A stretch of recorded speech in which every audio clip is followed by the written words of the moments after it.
the one thought of their hearts.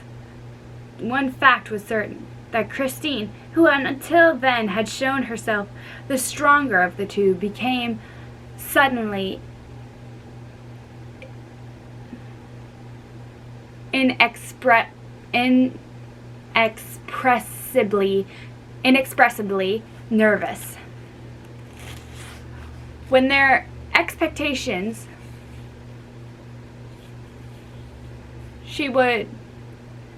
went on their expeditions, she would start running without reason, or else suddenly stop, and her hand, turning ice cold in a moment, would hold the young man back. Sometimes her eyes seemed to pursue imaginary shadows. She cried, "This way!" and "This way!" and "This way!"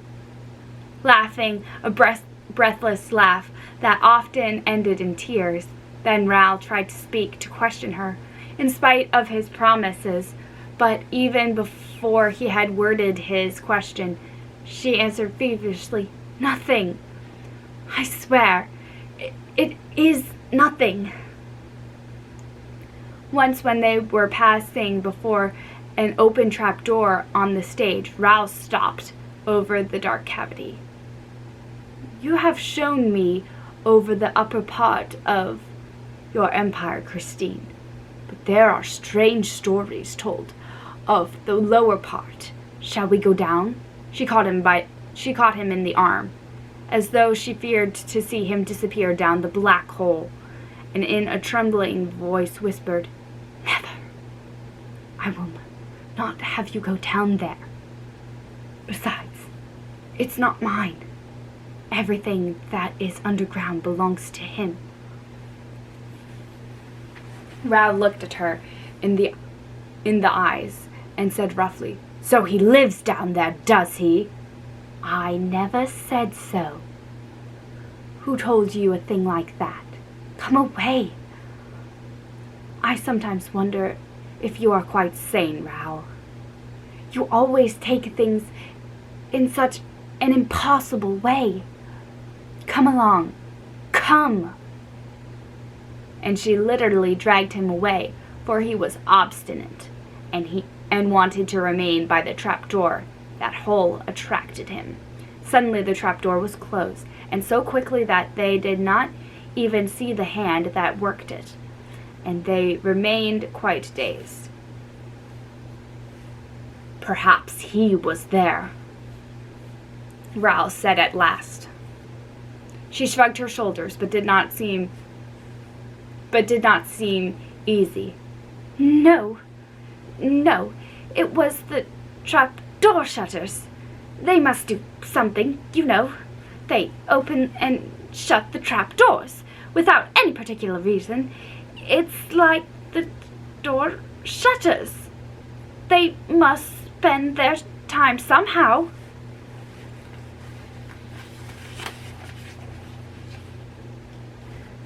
"But suppose it were he, Christine?"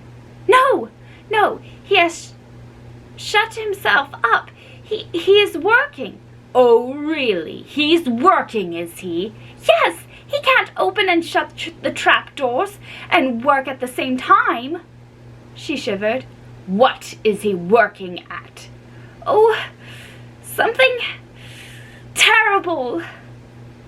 But it's all the better for us.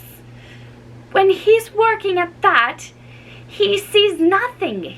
He does not eat, drink, or breathe for days and nights at a time. He becomes a living dead man and has no time to amuse himself with the trapdoors." She shivered again. She was still holding him in her arms. Then she sighed and said in her turn, "Suppose it were he." "Are you afraid of him?" No, of course not," she said. For all that, on the next day and the following days, Christine was careful to avoid the trapdoors. Her attention only increased as the hours passed.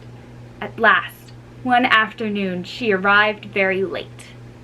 with her face so desperately pale and her eyes so desperately red, that Raoul resolved to go to all lengths, including that which he foreshadowed when he blurted out that he would not go on the North Pole expedition unless she first told him the secret of the man's voice.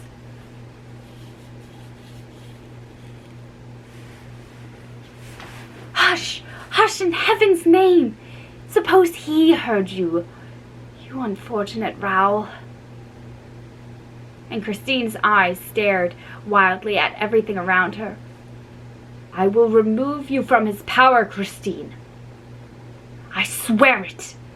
And you shall not think of him any more." Is it possible? She allowed herself this doubt, which was an encouragement, while dragging the young man up the topmost floor of the theater, far, very far from trapdoors. "I shall hide you in some unknown corner of the world, where he cannot come and look for you. You will be safe, and then I shall go away, as you have sworn never to marry." Christine seized Raoul's hand and squeezed them.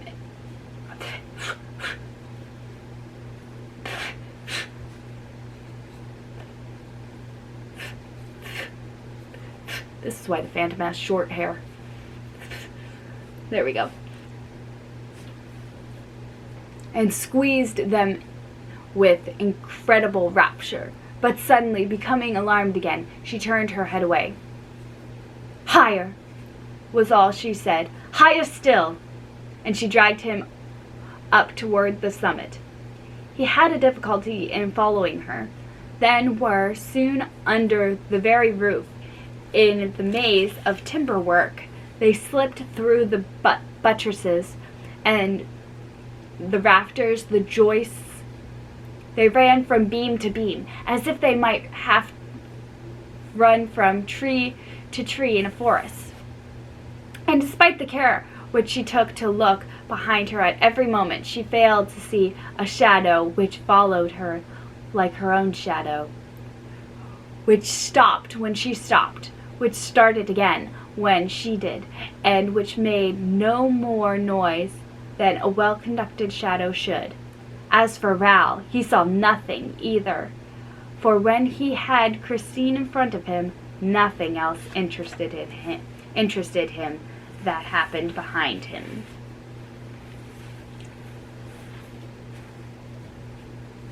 Chapter 7. Apollo's... Oh wait, that's not 7. I know my Roman numerals. That's 12. Chapter 12. Apollo's Lyre. In this way, they reached the roof. Christine tripped over it as lightly as a swallow. Their eyes swept the empty space between the three domes and the triangular pediment. She breathed freely over Paris, the whole valley of which was seen at work below. She called Raoul to come quite close to her, and they walked side by side along the zinc streets in the leaden avenues. They looked at their twin shapes in the huge tanks full of stagnant water, where in the hot weather the little boys of the ballet, a score or so, learned to swim and dive.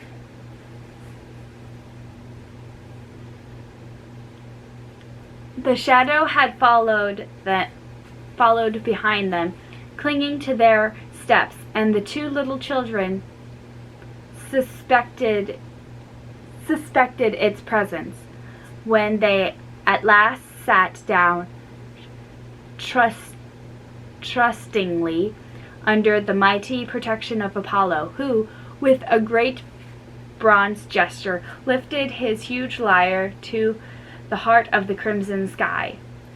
It was a gorgeous spring evening. Clouds, which had just received their gossamer robe of gold and purple from the setting sun drifting slowly by, and Christine said to Raoul, "Soon we shall go farther and faster than the clouds, to the end of the world, and then you will leave me, Raoul. But if, when the moment comes for you to take me away, I refuse to go with you, well, you must carry me off by force." "Are you afraid that you will change your mind, Christine?" "I don't know," she said, shaking her head in an odd fashion. "He is a demon." She shivered and nestled in his arms with a moan. "I am afraid now of going back to live with him in the ground." "What compels you to go back, Christine?" "If I do not go back to him, terrible misfortunes may happen." "But I can't do it! I can't do it! I know one ought to be sorry for people who live underground, but he's too horrible. And yet, the time is at hand. I have only a day left. And if I do not go, he will come and fetch me with his voice, and he will drag me with him underground and go on his knees before me with his death head, and he will tell me that he loves me, and he will cry. Oh, those tears, Raoul, those tears in the two black eye sockets of a death's head. I cannot see those tears flow again." She wrung her hands in anguish, while Raoul pressed her to his heart. "No, no, you shall never again hear him tell you that he loves you. You shall not see his tears. Let us fly, Christine. Let us fly at once."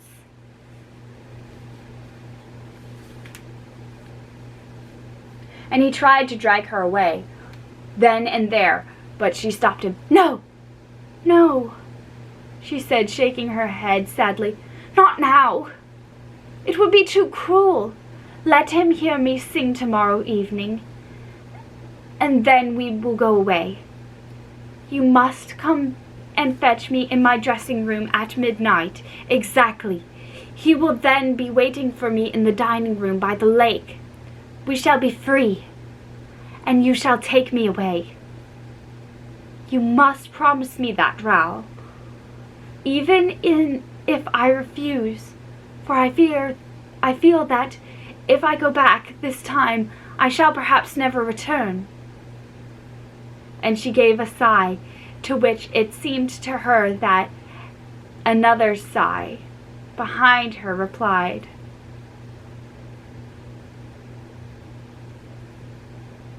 Didn't you hear?" Her teeth chattered. "No," said Raoul. "I heard nothing. It's too terrible," she confessed, "to always be trembling like this. And yet, we run no danger here. We are at home, in the sky, in the open air, in the light. The sun is flaming, and night birds cannot bear to look at the sun. I have never seen him by daylight. It must be awful. Oh, the first time I saw him, I thought that he was going to die." "Why?" asked Raoul, really frightened at the aspect which this strange confidence was taking. "Because I had seen him."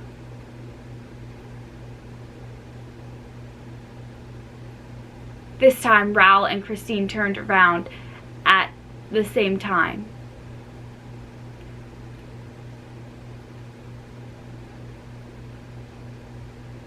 "There is someone someone in pain," said Raoul. "Perhaps someone has been hurt. Did you hear?" "I can't say," Christine confessed. Even when he is not there, my ears are full of his sighs.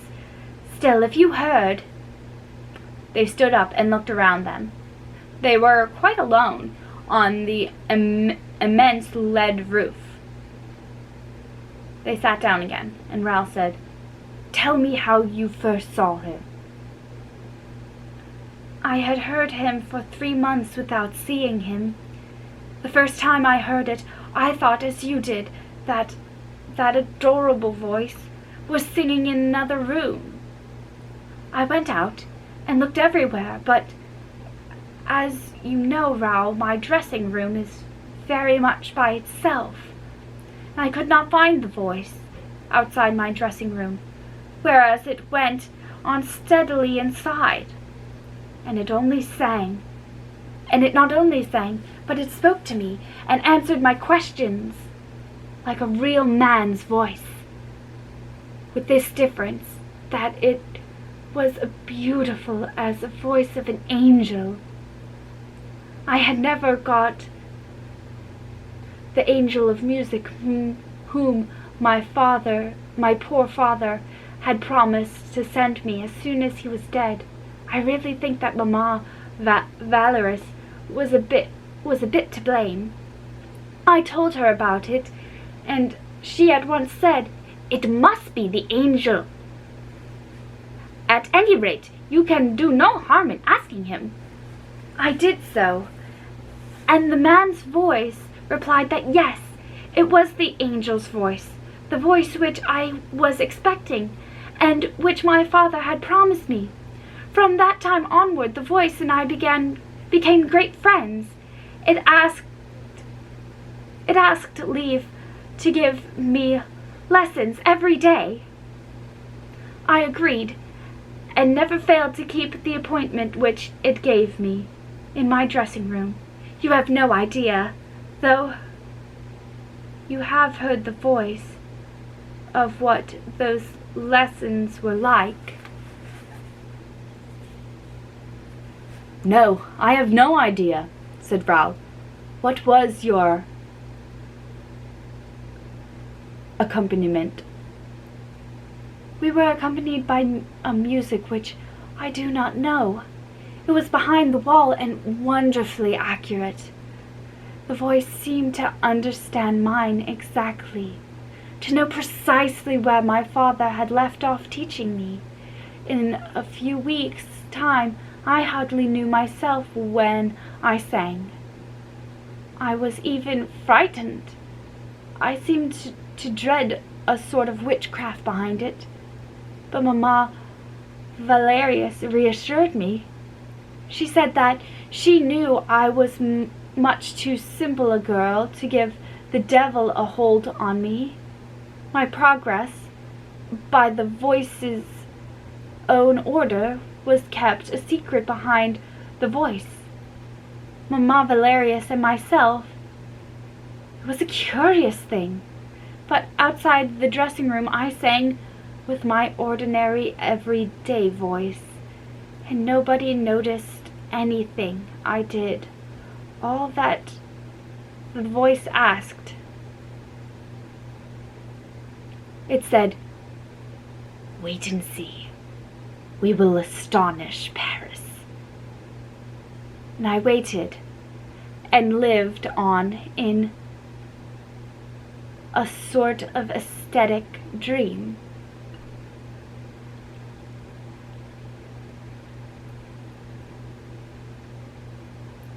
And I lost my spot. There it is. Okay. It was then that I saw you for the first time one evening in the house. I was so glad that I never thought of concealing my delight when I reached my dressing room. Unfortunately, the voice was there before me, and soon noticed by my air that something had happened. It asked what was the matter, and I saw no reason for keeping our story secret, or concealing the place which you filled in my heart. Then the voice was silent. I called to it, but it did not reply. I begged and retreated, but in vain.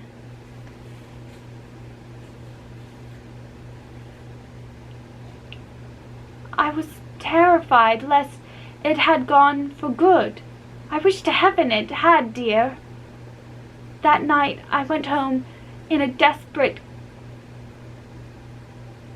condition. I told Mamma Valerius, who said, "Why, of course the voice is jealous." And that, dear, first revealed to me that I loved you. Christine stopped and laid her head on Raoul's shoulder. They sat like that for a moment in silence, and they did not perceive the movement at a few steps from them of the creeping shadow of two great black wings, a shadow that came along the roofs so near to them that it could have stifled them by closing over them. The next day, Christine continued with a sigh, I went back to my dressing room in a very pensive frame of mind. The voice was there, spoke to me with great sadness, and told me plainly that, "Look! Don't look! Don't look!"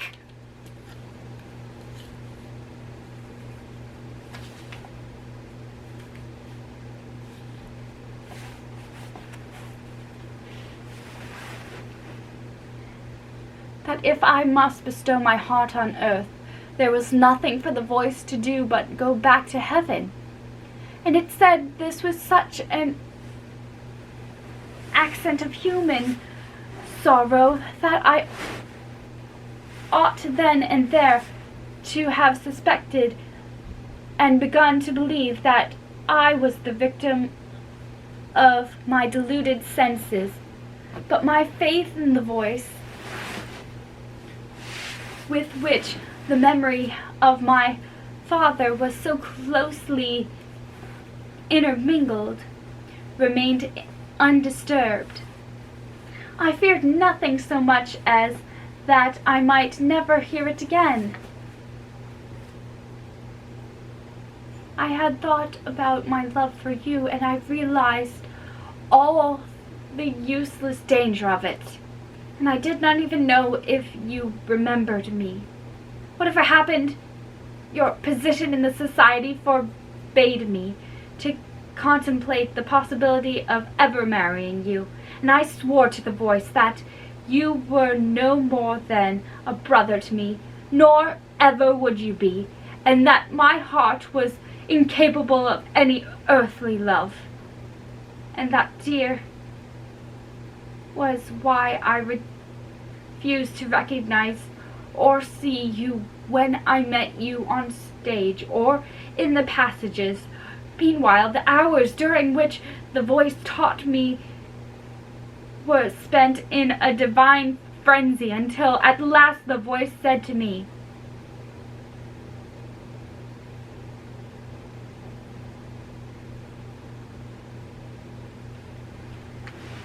"You can now, Christine Daae, give to the men a little of the music of heaven." I don't know how it was that Carlotta did not come to the theater that night, nor why I was called upon to sing instead of her, but I sang with a rapture I had never known before, and I felt that for a moment as if my soul were leaving my body. "Oh, Christine," said Raoul. My heart quivered that night at every accent of your voice. I saw the tears stream down your cheeks, and I wept with you. How could you sing like that while you were crying? I felt myself fainting, said Christine. I closed my eyes, when I opened them, you were by my side, but the voice was there also, Raoul. I was afraid for your sake, and again I would not recognize you, and began to laugh when you reminded me that you had picked up my scarf in the sea. Alas, there was no deceiving the voice. The voice recognized you. The voice was jealous. It said that if I did not love you, I would not avoid you, but treat you like any other old friend. It made me scene upon scene. At last I said to the voice, "That will do. I am going to Paros tomorrow to pray on my father's grave, and I shall ask Raoul de Chandy to go with me." Do as you please," replied the voice, "but I shall be at Paros too, for I am wherever you are, Christine. And if you are still worthy of me, if you have not lied to me, I will play you the resurrection of Lazarus on the stroke of midnight, on your father's tomb and your father's violin. That, dear, was how I came to write you the letter that brought you to Paros. How could I have been so beguiled? How was it when I saw the selfish point of view of the voice that I did not suspect some impostor? Alas, I was no longer mistress of myself. I had become his thing. But after all, cried Raoul, you soon came to know the truth. Why did you not at once rid yourself of that abominable nightmare? Know the truth, Raoul? Rid myself of the nightmare? But my poor boy, I was not caught in the nightmare until the day when I learned the truth. Pity me, Raoul, pity me. You remember the terrible evening when Carlotta thought that she had been turned into a toad on the stage? And when the house was suddenly plunged in darkness, through the chandelier crashing to the floor, there were killed and wounded that night, and the whole theater rang with terrified screams. My first thought was for you and the voice. I was at once easy where you were concerned, for I had seen you in your brother's box, and I knew that you were not in danger. But the voice had told me that it would be at the performance, and I was really afraid for it, just as if it had been an ordinary person who was capable of dying. I thought to myself, the chandelier may have come down upon the voice. I was then on the stage, and I was nearly running into the house to look for the voice among the killed and wounded. Then I thought that if the voice was safe, it would be sure to be in my dressing room, and I rushed to my room.